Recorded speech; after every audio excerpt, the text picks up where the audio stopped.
Hour two. Hour Here two, we we're get on go. right Do now. what we do. My man Dirt Zai. What's good, Dirt Zai? How you doing, man? Oh man, everything all right. First of all, I would like to thank you guys off the cuff radio for extending your platform. To even talk to me. No Always, question, bro. man. Now look, man, I actually first heard of you. I just told LOG this. I actually first heard of you because of him, and Right. I liked your verse on the joint you did with him, the Gorilla Grubbin, and your name stuck out to me because like I'm from Pittsburgh, but I grew up on New Orleans shit, so your name just made me think like, oh, he's probably from Desire, you know what I'm saying, probably from the Desire Project. So I'm gonna check him out. Yeah. And man, I heard, man, for real, that 9 album, Never Ignore Negative Energy, I heard that, man. It's a classic. Oh shit, man, I couldn't stop listening to it, and then I would make like playlists to just try to get away from it, man, because I'd be like walking through stores and shit, like singing that shit in my head, and like I couldn't get it out of my head, and I'd be making random playlists, and I'd have to like, oh, but I gotta throw this joint on there. Before you know it, like half the album was on every playlist I got, and I'm like, man, I gotta reach out to this dude, man.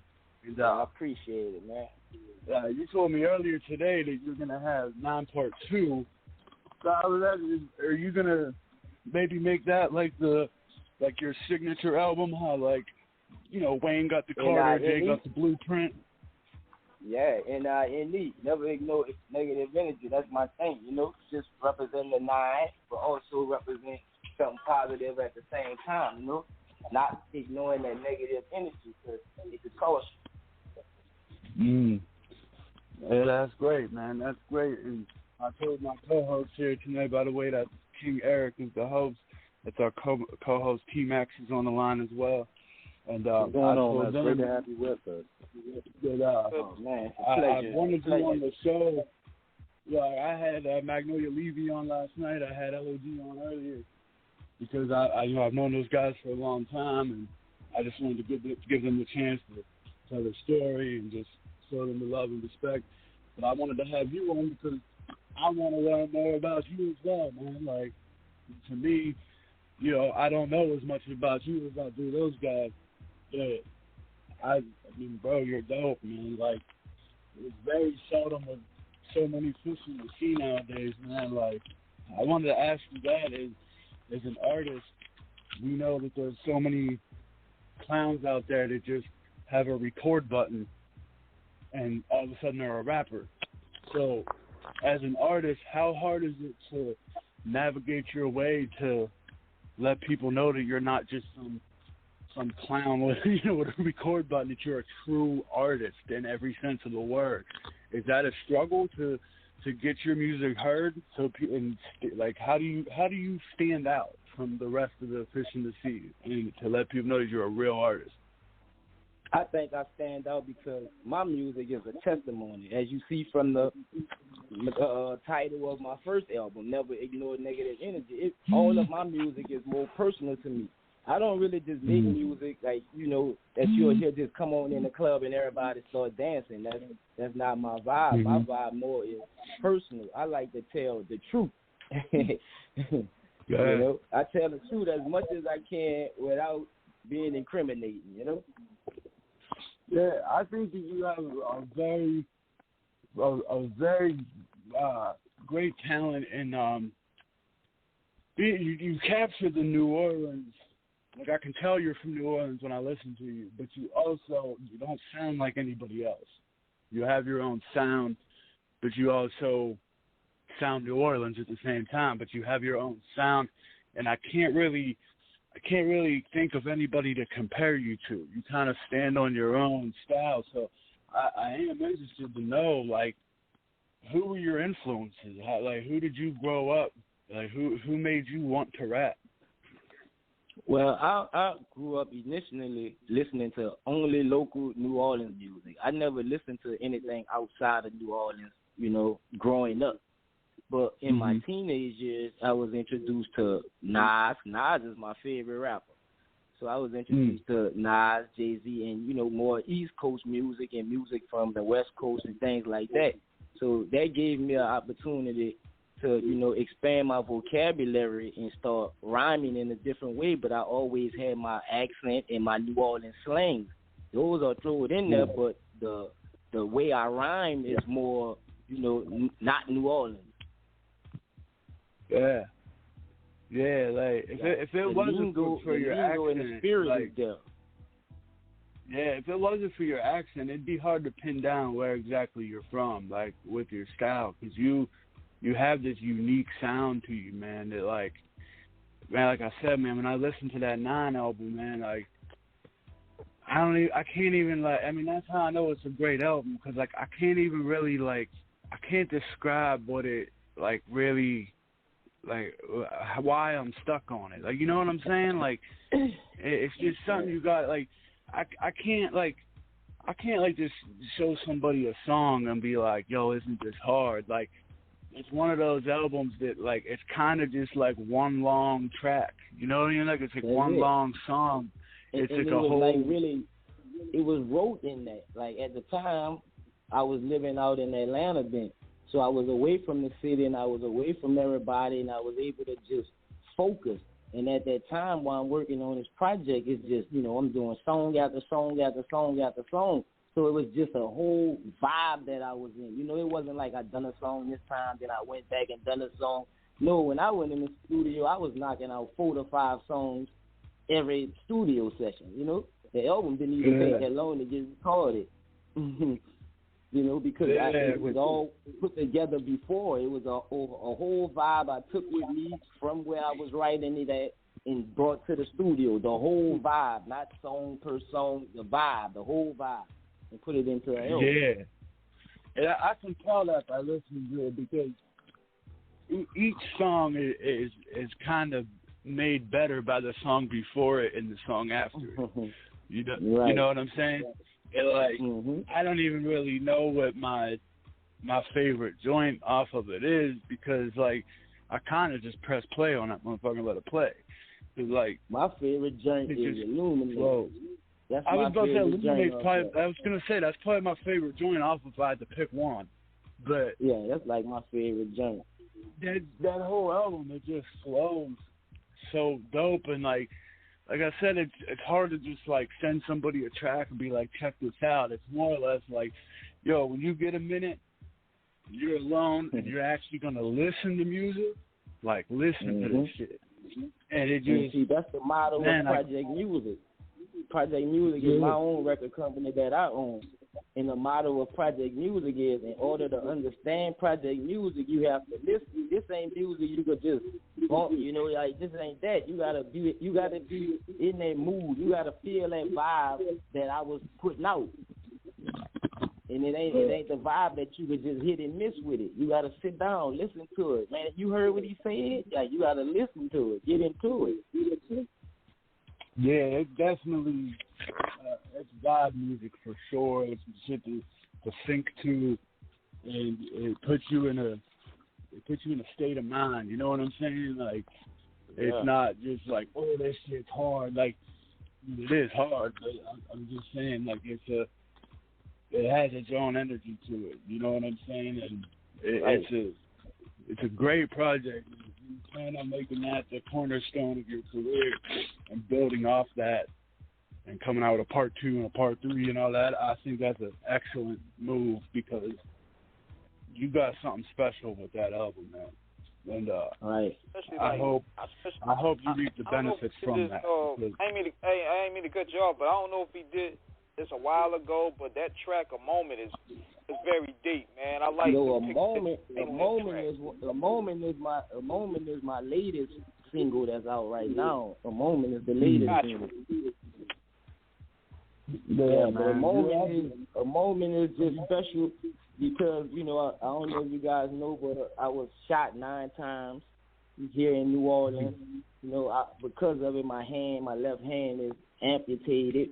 So, you know, and just going through a lot and dealing with that and trying to recover from that.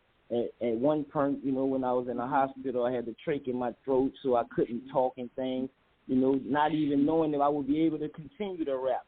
Like all the damage that's done to my body, you know, my diaphragm and things. Like, you know, I didn't even know. So the song. Yeah, how long ago was that? That was December 3rd, 2020. That was just, it's been a year now, you know. So I'm still in recovery as we speak. But the song "A Moment" was just captured. I just needed a moment, you know. I just need a moment away from everything to regroup, you know, get stronger and be able to come back. Man, we're blessed to have you here, man, and I'm glad that you pulled through. And I hope that people listening to this show and listening to your music and everything, like, I want y'all to really know what you're putting out there and what you're saying. And, you know, it seems like in this age of social media, people don't really understand what reality is, man. People don't understand what you're really doing when you pull them triggers, and people don't know what they're saying sometimes. That is like dissing people's dead ops and shit. Like, man, you gotta really know. Somebody will come back 15 years from now and kill you for that, you know. And right, you know, spraying a gun and all that shit. Like, do you really know what you're doing, man? Do you really know what you're, you know? Like, look, man, this is on a lower level, man. But I was telling my boy the other day, like, we didn't see each other a long time. Like, I went to prison for a long time, and I said, you know, the old me, I would steal on somebody over the smallest shit. And I said, man, there's this one dude, man, he just kept getting on my nerves and shit. And I was going to blast this dude. And I was like, you know what? I ain't even going to do that. And I saw him walking with his daughter the one day. And it just, like, hit me like, man, if I went and beat this dude up, like, imagine what that little girl's going to look like. Her daddy got a black eye and shit. Like, how's she going to feel and all that? And I'm like, man, I'm glad I got to that point in my life, though. You know what I'm saying? Like, because one little mistake, man, like, I could hit somebody, they could fall and hit their head and die. Now what? Yeah. And you know what I'm saying? Like, was the problem I had with them that serious? Nah, man. It's like, you know what? It's like when people like squeezing these triggers and shit. Yeah, man. Put things into perspective. My situation was different. Like, my situation wasn't even me out here, you know, gang banging or banging or whatever. My situation was simply me giving a friend a ride and not knowing what he was involved in. You know, someone is trying to kill him. He don't let me know, but ask me for a ride. I give him a ride, and someone pull on side the car and shoot the car. Oh, man. I get shot 9 times. So something I wasn't even, had nothing to do with, wasn't even involved in type of situation. So, you know, with my situation. Man, that's awful, man. Yeah, I didn't know that, man. I'm sorry to hear that, man. But I'm glad that we're talking to you now, man. I'm good, you know. How's your recovery doing, man? You see my hand. Oh, well, right now, you know, I'm on the tail end of it, you know. I done been through mostly everything that I had to go through as far as healing up and things, which some things will never be, you know, back right. I have a kidney missing, my spleen missing. You know, I told you my hand missing. Like, I got shot 9 times with an AK-47, close range. You know, pull on side the car. Shit. Yeah, 2 of them hit my wrist. That's how my hand get to be gone. They couldn't save my hand, but they saved my life, and that's all that matters. Yeah, that's all that matters. Look, like, we're all the more richer for your life. We're all the more richer for your life being saved, being here with us to tell us that story. D, when you look at the game today, because we've always had a deep respect for down bottom, New Orleans, you know, Baton Rouge, everything y'all do down there. What do people really have to understand in terms of, especially y'all area, when shit goes south? How south can it really go, depending on who you're dealing with? Because I mean, we've heard the stories about of course, what was going on at one time with Mystical and Yellow Boy, about what happened with Birdman and Yellow Boy allegedly, and just a lot of other situations. You know, one thing about it, we had a guest a couple years ago, OG Bezel. One of the funniest shows we ever did, because Bezel was giving us so much game, and he said, man, he's like, you say somebody's name on a record, or you get into it with somebody down there, you got to go see that man. Yeah, you know? in New Orleans, tell me this, since the Cash Money era and the Big Boy Beef era and the No Limit beef, when the last time have you heard a rapper say another rapper name in New Orleans on diss track? That says it all right there. You don't hear diss tracks coming out of New Orleans. You don't hear different ops and all that because this is not music. This is real life in New Orleans. Yeah, say it again. Music is a reflection of real life. It's not made up songs, you know. Right. For myself and a lot of other artists in New Orleans, you know, a lot of people they raised off that. New Orleans have a lot of graveyards for a reason. Yeah. I mean, it's 2022 and we still hear about 1994 in New Orleans. You know what I'm saying? And like, it's not like it's not like in '95 it stopped. You know what I'm saying? No. Right now, the generation that's right out here right now, that's on the streets, in the gutter, in the streets, the trenches of New Orleans, they're still trying to reflect 1994 New Orleans. That's what they was raised off. That's the story. Not that they wasn't raised off it, but that's the stories they was raised off. Yeah. Yeah, so everybody want their own story. Everybody want their own story, so everybody trying to write their own story. Word. That's crazy, man. It is very dangerous to show. Yeah. That's what I was saying, man. Like I want people to understand, man, like life ain't a fucking game, man. Like people it just seems like short. Nowadays man, it just seems like nowadays like it's who can be like the most heartless motherfucker out there. Like, you know what I'm saying? There's no roles anymore. And I just want people to know, man, like in split seconds. No one's the top dog anymore. No one's the top dog anymore. Everybody is at the table trying to get their scraps. You know how a lion is eating, but the hyenas and the wolves, they still try to run over there and come get some? That's how it is. No one is scared of the lion anymore. Everybody wants to eat. Everybody want a piece. And everybody willing to do whatever it's going to take for their piece. Back in the day, you thought about the consequences a little bit. You knew, like, man, if I go and do this to this dude, then his people going to go after my people. Now the people don't even give a fuck, man. They just... Yeah, not everybody nobody cares. Nobody cares no more. Oh, you killed 100 people? Well, they feel like your 100 people going to transfer to them when they kill you. Yeah, it's wild, man. And, you know, that's just the mentality.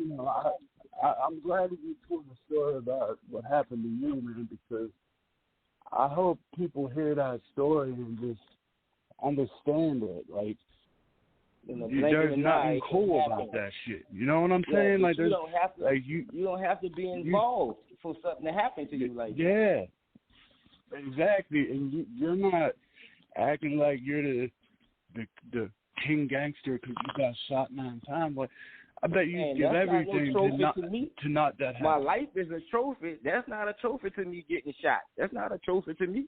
No, No, I don't represent it as a trophy. As you see, when you see visuals of me with my handgun, you also hear music speaking about, something positive. But I'm also, I'm acknowledging that this has happened to me, but I'm also trying to show someone else that's listening or looking at me and what I'm going through that this ain't what you want. No, not at all. You know how they say it's no fun when the rabbit get the gun? Exactly. You could be out there shooting all the people you want, but when you have to lay in the hospital your own self from you suffering from the bullet wounds, now it's easy when you jump out with your partners and y'all shooting at somebody or shooting somebody, but when you have to lay on the ground so the ambulance come get you and go in the hospital and go through surgeries, that ain't the fun part. But see, no one tells you that side of the story. Yeah, they just come out the hospital like, look at me. How to learn how to walk again and all that. Yeah, I had to learn how to walk again, breathe again, drink water. I couldn't even drink water. They wouldn't let me drink water because I couldn't swallow. I was going crazy behind water. I never knew I loved water that much. I couldn't believe it. They just wanted to give me a sponge to keep my mouth wet. I didn't even want that. I want water. one thing I think about it when we look at hip hop in the recent years, we see a lot of people get out online on social media trying to portray a certain image and everything. A lot of times, some individuals who never really lived it, you on the front lines and got caught up in an unfortunate situation. What do people really, and we look at, because hip hop is inherently a street culture because it came from the street. It has that, so you can't separate the two. Right. But what do a lot of these artists have to understand coming in terms of keeping their mind on making the music and trying and not getting involved in situations, that could end their life? How important is it to stay on the right side? Yeah, go ahead, please. I say this: if you're an artist and you coming into the rap game, the music business, if you're gonna make songs about murder and shooting people and killing people, if that's your base, if that's your platform, you're a gangster rapper, a hood artist or whatever, you label yourself, and that's gonna be your platform. At least be a person who have experienced those things and you know the consequences of it. So therefore, whatever the consequences be, you can handle those consequences. You can deal with them. But if you coming into this game and you not like that, you just a rapper, you able to take those things that you see or that you hear and turn them into lyrics to where people could jam to it. The best thing is to make that type of music. Make the type of music like the type of person you are. And it will stop you from having to suffer those consequences. Make the type of music like the type of person you are. Great. And what do they say? There's only so long you can pretend. There's only so long you can pretend. Yeah, the Bible tells us life and death is in the tongue, and it's just about that cosmic balance. What you put out there is going to come back. And, that's why I can't cry about what happened to me, because you gotta stand on what you're saying.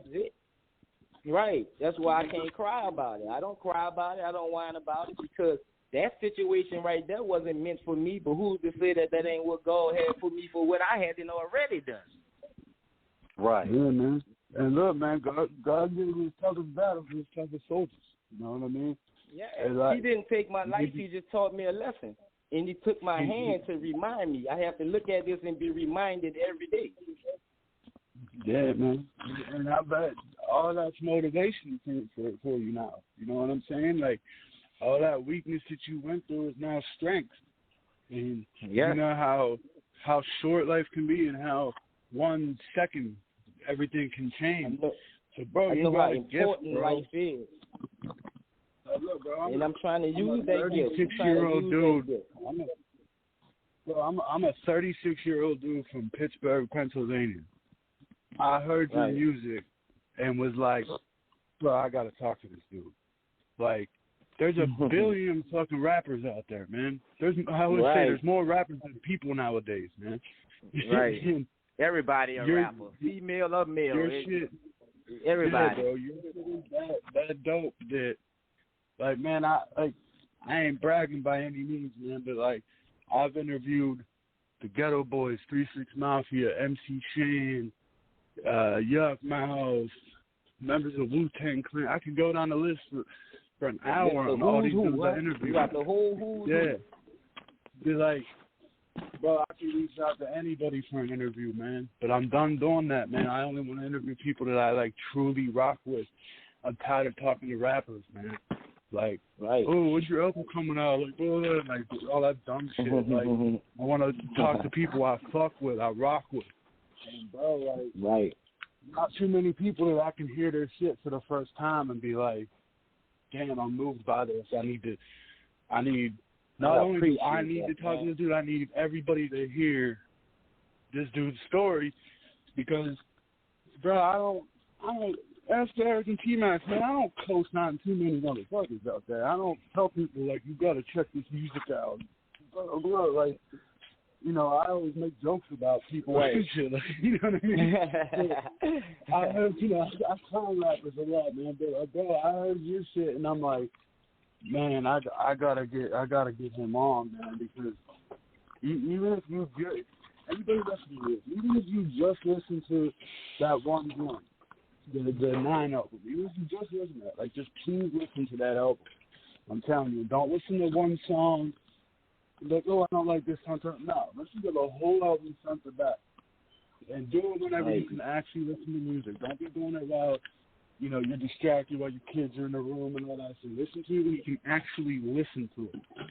I'm telling you, man, you would not regret it. I have to listen. But I started off my music career with LOG. He was just telling me that, man. He was just telling me I was that. in a group called the YGs. Me, rest in peace, Killer Key, rest in peace, Soul, and Luther. And we come up under LOG. LOG the one who showed me how to rhyme to a beat. Because I knew how to rap. I could rap, like put lyrics together, but I never had been in the studio or rhymed on a beat until I hooked up with LOG. Yeah. Mm-hmm. So LOG played a big part in me becoming who I am today with his music. He had nothing but great things to say about you, man. I have nothing but the utmost respect for LOG, so I wouldn't just put anybody on the backside of his interview. You know what I'm saying? Right. Like, I hit Eric up and I was like, look, man, I got LOG and Dirt Zara. I want to do it all in one night. And, I think it was a perfect way to do it. And it was just crazy because I didn't really know that LOG was that big of an impact on you. I didn't know all that. I just knew that you worked with him. You know what I mean? So like that. Yeah. Well, the project you heard that I worked with him on, that's something like more recent. But I have joints with LOG from, I'm talking about years ago, way from the 90s. Yeah, that's what he told me. I had no clue. I had no idea. I was like, man, that's crazy. Like, I know a lot of the LOG shit. Like, I just, like I said, I went away for a long time, and there's some things I missed out on. But that's crazy. Right. You go back that far with him. LOG is on the album cover of the first project that I dropped ever. He's on the album cover with me. That's the YG's project. Oh, okay, the YG. YG is doing it. Yeah, LOG is on the cover. Oh, okay. That's dope, man. That's dope. Let's go way back. He's a legend, real, man. Yeah, I've been doing this so long, I have a tape. How many artists out still relevant right now, and they have a cassette tape of their first project? Yeah, recorded on ADAT, man. I mean, before they even had computers, Pro Tools, I recorded on ADAT. Oh, wow, that's crazy, man. That's crazy. Yeah. So when can we expect 9.2, man? When can we expect that? Like probably about the middle of the year, I'll say. Middle of the year. I've been dropping a lot of music on my YouTube channel, Project Music. My YouTube channel, Project Music TV. Got a lot of joints on there, and that's just joints, me just keeping my lyrical exercise up, my staying sharp, until I get ready to actually work on a project. Because if you're not rapping in between, you got to try to catch back up when you get ready to get in album mode. But if I'm steady just recording and dropping music, then I'm already in album mode. It's just now which direction I want to go with this and that when I'm putting together the album. Yeah. Eric, if you get a second, you can check your inbox on Messenger. I just sent you a screenshot of the Project Music YouTube page. Yeah, I see it. If you don't mind, bro, could you maybe subscribe to that or put a link on the Off the Cuff radio page or something, or you know what I'm saying? Oh man, ain't no problem.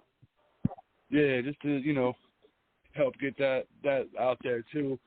But man, I want to get behind anything you put out, man. I just want you to know, man. I really rock with you. I'm glad that you made it through your situation. I'm sorry to hear that you had to go through that, man. But look, man. You went through it for a reason, and you got something special, bro. Like I said, man. Thank you, man. There's a billion people out there that I could have reached out to, man. I heard your shit. I needed but the to world talk needs to to hear me. You reached out to me because you're the person that you need to be talking to right now at this particular moment in time. Yeah.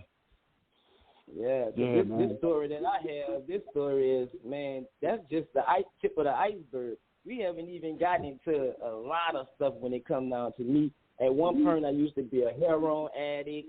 Like, you know, for like 17 years, my whole teenage life. Like, I've been through a lot of obstacles that could have stopped the average person, but God got something for me, so I can't stop. Even if I wanted to, I couldn't. Well, man, let's tap into that real quick, man, because that's a big. Like, I mean, I know that the heroin was a big problem in New Orleans, and it is everywhere now. I have my issues with it, and there's a lot of people. Yeah, like people talk about sipping syrup and popping parks and all that. A lot of people don't know, like, man, you're pretty much just doing heroin at that point. Same thing. Like, you're gonna get dope sick. You can't. Yeah. You know, but people don't understand. Like, if you smoke weed every day, you can quit. You might be a little irritated or something. You can get over. You can't just say, I'm not gonna do heroin today. Like, it don't work like that, bro. Like, the withdrawals will. But them withdrawals like will have you. The withdrawals will have you sitting there for real. Like, you know what? Maybe I should just kill myself because they're that bad, bro. And I'm not a suicidal type dude. When you don't want to get high no more. When you don't want to get high no more, that's when it becomes a problem. Yeah. You could be sick man. if you know you about to go get high. That's no problem. But if you sick and you know I don't want to go get high, that's the problem. Yeah, man. And then the people don't understand, like, yeah, it's all cool. You're popping them pills and drinking that stuff now, but there's going to come a day when everything possible is wrong with you. Your back hurts, your nose is runny, got bad anxiety. You know, you're coughing, you're sneezing, you're pissing and shitting. You're confused, you can't even think straight.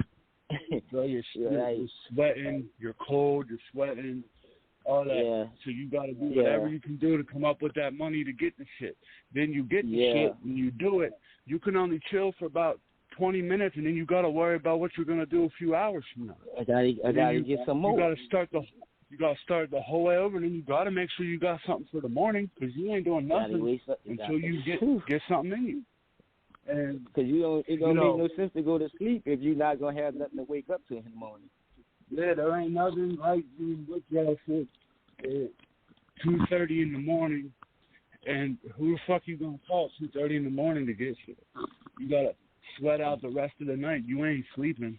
You're not. You fall asleep, you're waking up 20 minutes later, and you're just gonna feel worse anyway. But like, right. So I want people to really understand that, like, that's a whole different animal, man. That ain't smoking weed. That ain't, you know. I think that is the devil itself, man. Oh, bro, that was terrible. That was terrible. Here's why. It attacks who you are. Like, if you're close to your grandma, like, oh man, I could never steal off my grandma. Man, that shit'll make you do that. It'll. Like, that's true. That's true. But I'm glad that I was able to go through that and keep my character. Yeah, it attacks your I'm glad I was able to go through it and keep my character. Like right now, I know a lot of my family is listening right now. A lot of my family is tuned in. They didn't send me text messages, let me know they tuned in. They listening now. Like my family, I didn't go that route with drugs. I chose to rob other people. See, I was a robber. I used to rob people, and I ain't messing with my family. No, I never did that shit either. I was just using the example, like, it'll attack, like, who you are. But it will make like, you do that. Oh, you don't want to do that? Oh, okay. And, like, in your head, it's like holding a gun to your head. It's like, all right, fine, you don't want to do that? Fine, you're just going to be sick all day. And that's, like, it conditions you to think that that's the worst possible thing that can happen to you. So you're just like, fuck, I got to do this shit. Like, it makes you do so many things that just aren't you. It just turns you into a whole different person, man. That's true. I want people to really understand that shit. Like that shit ain't fun, man. And popping pills and drinking syrup is the same thing. It has the same effect on your body as this heroin. Just like it have that same high, they bring you down, have you all drowsy, feel like good. Like heroin do, It have the same thing. The consequences of heroin too when you try to stop. You're gonna be sick for those drugs also. listen to what about all the shit I just said about the withdrawals. Go listen to Little Boosie did an interview about whenever he was in jail trying to kick the syrup. He had the same syndrome. It's the same thing, man. It's same thing. When you're sipping syrup, man, you're just sipping heroin, man. That's all you're doing. It's the same shit. It's a liquid form of heroin, it's a pill form of heroin, and then there's just a powder form of heroin. Yeah. And all the same thing. One thing about it is we've seen, too, is it's great that we're having this conversation because I don't think this is talked about enough in terms of hip-hop. With, weed is one thing, but when you get into the harder drugs and everything, I mean, shout out to BG. And we can only say this on the air because he's talked about this himself. BG was fighting this for a long time with his heroin addiction.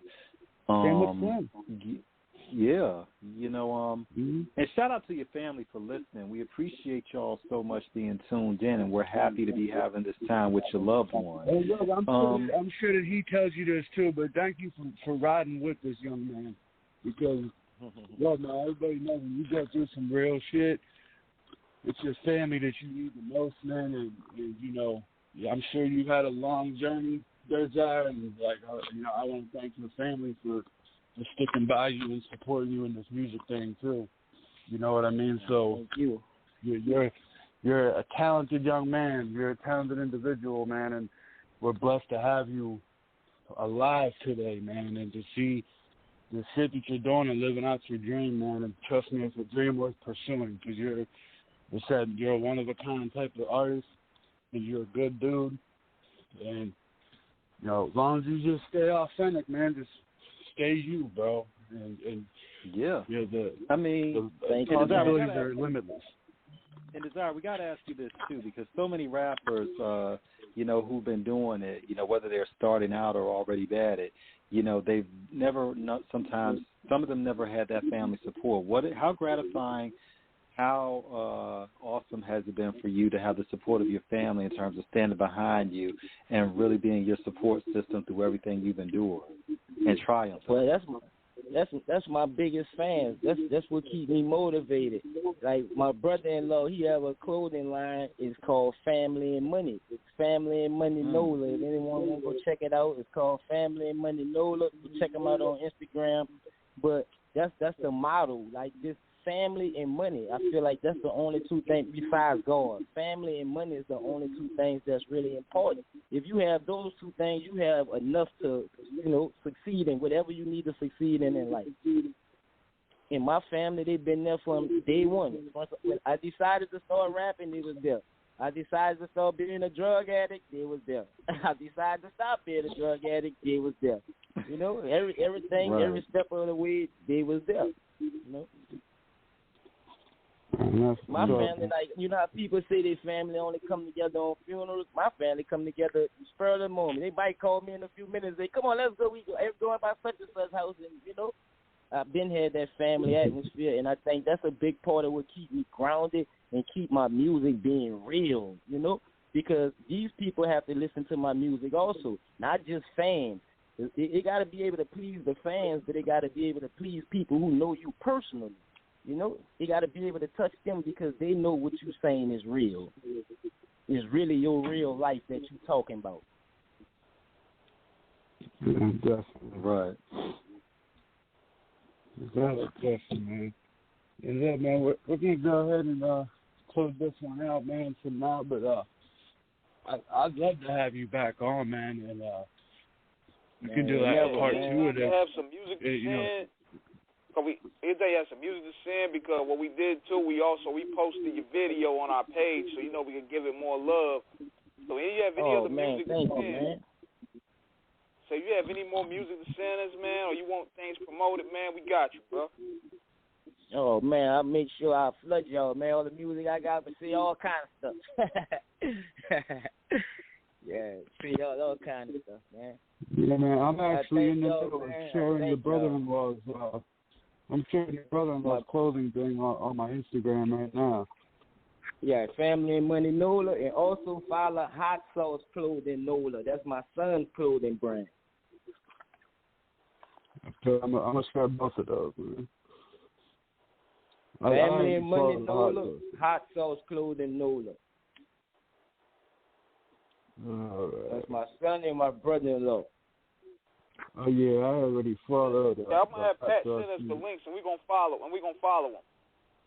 Oh man, what I'm gonna do? I'm gonna go ahead and send y'all the link. I already posted the one. I'm posting the hot sauce clothing over right now. Yeah, that's my son. That's your son? Yeah, that's my son's clothing line, Hot Sauce Clothing NOLA. He's 13 years old. He have his own. Yeah, he's 13 years old. I started him his own LLC. I'm trying to get him, to be able to start above where I started at. I had went through the trenches. I went through all that. He ain't went through the trenches. You ask him where he from, he ain't gonna tell you he from the Desire, because he's not from the Desire. His daddy from the Desire, not him. He just showed me his report card today. I want to shout out my son. He got all good grades. He killing those honor classes that he taking out there in Dallas. The genius is track, hereditary. He plays football. The genius he is plays hereditary. baseball. Yes, man. He's just a super kid. And I just want to give him a shout out. Good report card. Man, that's pretty good. I just shared both of those clothing line pages on my Instagram. Make sure y'all follow anybody that follows my Instagram, Pittsburgh Pat _ Off the Cuff Radio, and also the Off the Cuff Radio page. But you can go on there right now, and the last two posts are the clothing line pages that we just talked about. Man, thank you, man. Appreciate y'all. Of course, I most definitely will be back, dude. Hey, look, man, I got to saying that, we can do a part one. We just did the interview with LOG. Just talk to you. We're going to let you go here. We'd love to have you back, man, and do a part 2 of this interview. And like I said, man, I told you earlier tonight, anytime you got something you need shouted out, shared, anything you want to come back on for another interview, whatever, I mean that, man. Like, these guys rock with me. I made it my mission to fuck with New Orleans and to do my part in keeping New Orleans alive. I mean, I was raised up LOG and Soulja Slim and BG and C Murder, and I say like we need to keep their legacies alive. I have an opportunity to do that in my way with these interviews and stuff, and that's what they would want. Is me interviewing everybody from the city, and say if I'm not doing that, I'm not doing my part. So I can't tell other people to do that. So I made it my mission to interview the people that I rock with the most, and that way it's authentic. You know what I'm saying? Like, thank you guys for extending your platform to me, to give me the opportunity to let more people know what's going on with me. Let them know my story. Let them know about my music. I have a lot more that we could talk about on part 2. We could get into some of the movies that I have out that I have, because I have movies that I'm in that's out. We got a lot more that we can talk about. We're going to do part 2. Yeah, let's do it. Well, I'll definitely be in touch with you. We'll do that here in like a few weeks, man. We'll do a part 2 to this. And all right, we'll give you the whole episode. We'll give you the whole episode, man. I'm game, man. Your story is crazy. I have a lot to cover. Yeah, your story is a great story, man. And I feel like we're just at the tip of the iceberg, man. So, I definitely, I would love to have you back on, man. More times after that, even. So, yeah, however many times we can do it. As long as I keep on coming up with new content, new music, I'll keep on talking about it. Already, man. On that note, I'm up out of here, man. We definitely going to keep in touch, I'm going to give you the floor real quick, man. Yeah, I'm going to give you the floor real quick. Let everybody know where to find you at, what to follow, subscribe, anything you got coming out. Go ahead, the floor is yours, man. Okay, well, first of all, I need y'all to go to YouTube, Project Music TV. That's where I upload most of my current music at. That's where you could go listen to all the music that I'm currently working on and putting out right now. Also follow me on Instagram at Dirzire, DIRTZIRE. If you're on TikTok, follow me on TikTok, Project Music 9. I want to give a big shout out to Family and Money NOLA Clothing, Hot Sauce Clothing, NOLA. So Sleepy. It's a brand. Check that out. Check out Big Speaker Me LLC. Also, check out Eye for Star Entertainment. These are also artists and clothing designers that I'm working with, but we'll get in more depth with that next time. And thank you, guys. Man, thank you. Man. We'll thank you. You. Do a part 2 of this, man. I can't thank you enough for your time, man. And I appreciate you coming on, man. I really do. And, stay fight, man. Get strong, and keep going at this, bro. Thank you, guys. Thank you, guys. Yeah, appreciate good night, you. brother. Thank you. All right, fellas. All right, so that note, we up out of here. Catch y'all Sunday night, same time, different channel. Holla. We out. Thank you, guys. Oh.